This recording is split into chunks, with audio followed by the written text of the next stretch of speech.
Hello. This training is designed to assist students and teachers with how to use Google Scholar to find and manage academic articles, abstracts, and legal documents.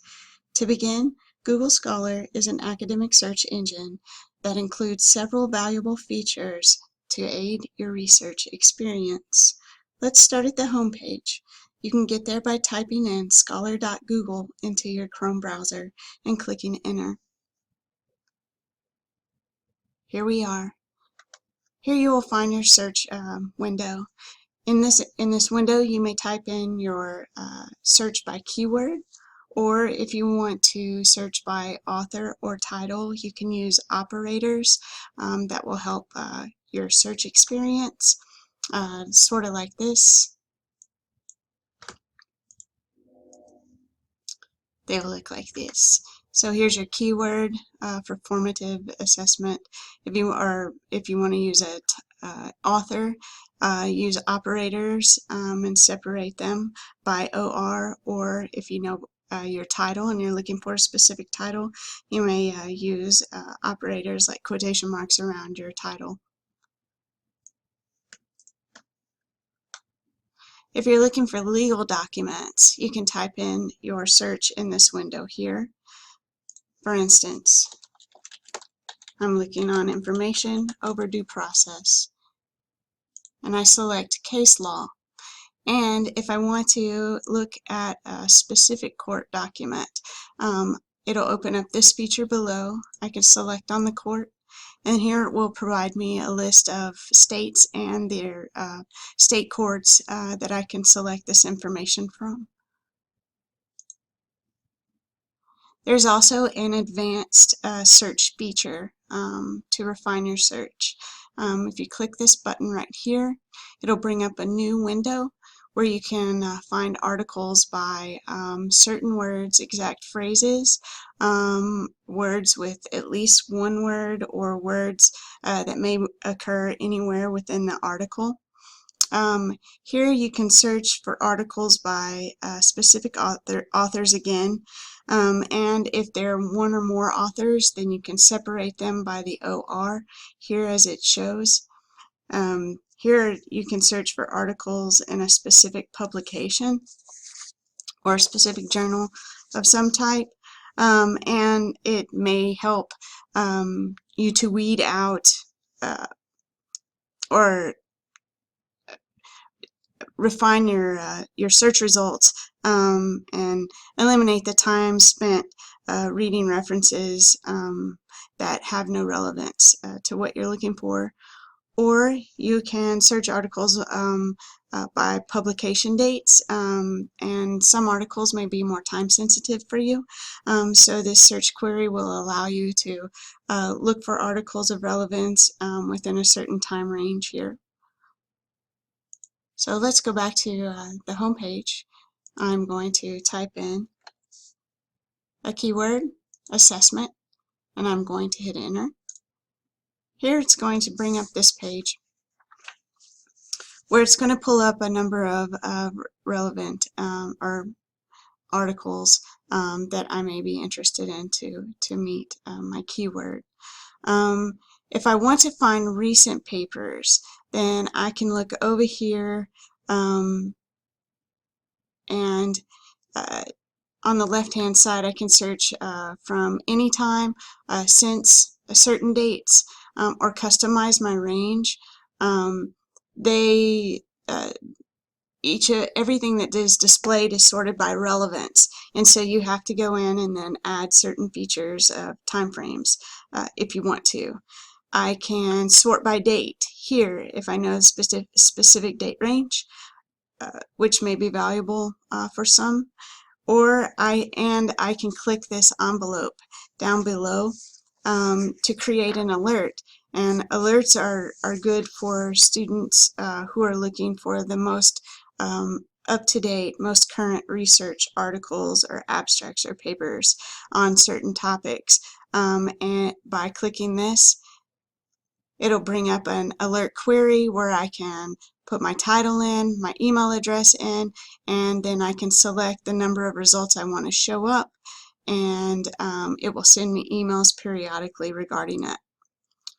So, whoops, back to the page I was in, sorry. I can also look for articles for full text. Chances are, once you select the article that you're looking for, you find one that is of interest and you think that you might use, chances are that the full body text may not be available. There are certain things that you can do. One of the things is, if you are using an account that's linked to a school, chances are Google Scholar has also linked with that school. So as you see down here, I can select an article and I can view it at my school library that I'm currently using. Or you may find it populates over here articles that are available in full text. And so you can, if your article isn't available over here, you can use over here on the right hand side, you can select on a PDF if it's available. If that's not what you're interested in, then it'll take you to your school site where you can check the availability of the article that you're wanting. Or, like I said, if it's available online, you can hit the PDF portion and that article will come up for you to use.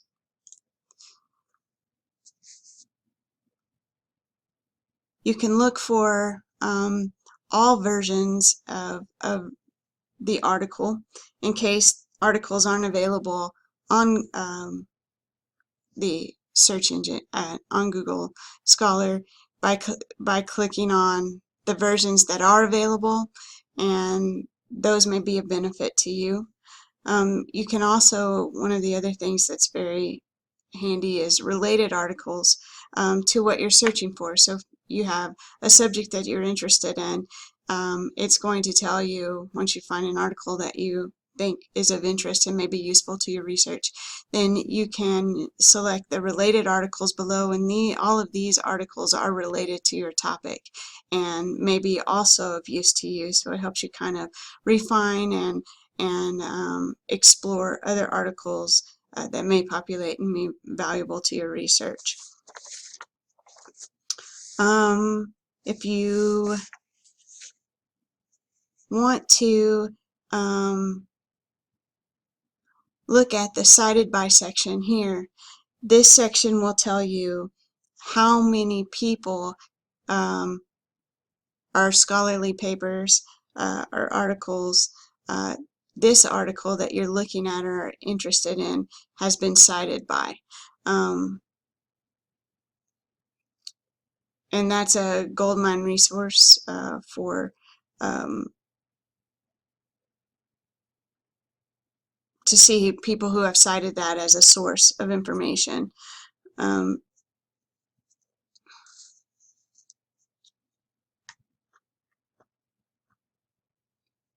The cited by section will be where it'll open up in another page where similar research papers have cited this initial source that you're interested in. The other feature over here is the cite feature. The citing feature is really beneficial because it allows you to generate citations of the article and save them copy and save them to the article that you're writing, or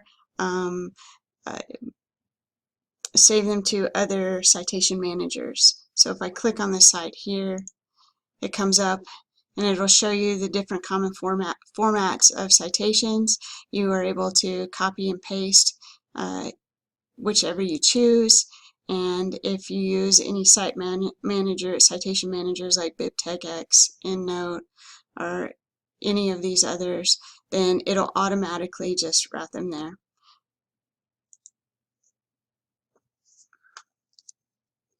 Once you find articles that you would like to save and information that you want to keep, you can create a Google library here, and that's where you will store all this information. So after you've conducted your search and you found an article that you want to add to your library, you're just going to go over here and click Save. and that now has been saved to my library.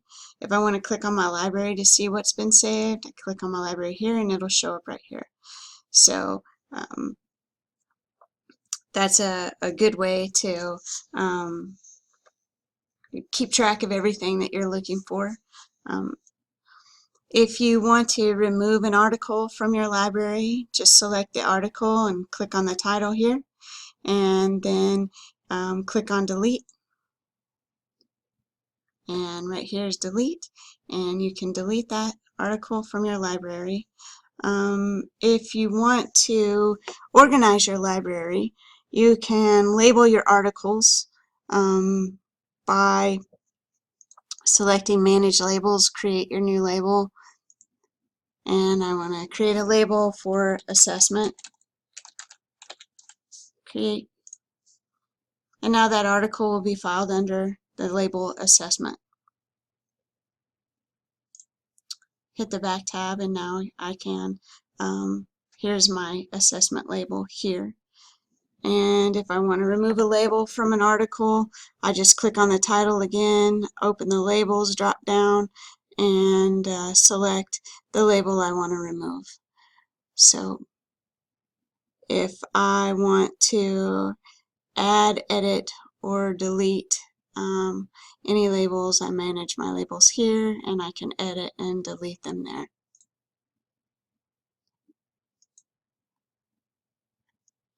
Back to our home page, you can see your library here. That shows up on whenever you access Google Scholar from your account. Here you will find also your alerts that let you, where you type in your alert queries and your email, and you create alerts to show results that are emailed to you for articles of interest and areas of interest. There's also a metrics page here, and this shows you the top publications for any section here in certain topics of interest: business, humanities, life sciences, social sciences. You can also look at them through select certain languages that you want to find them in. Over here is the H5 index. This index is how many people have used these articles for publication.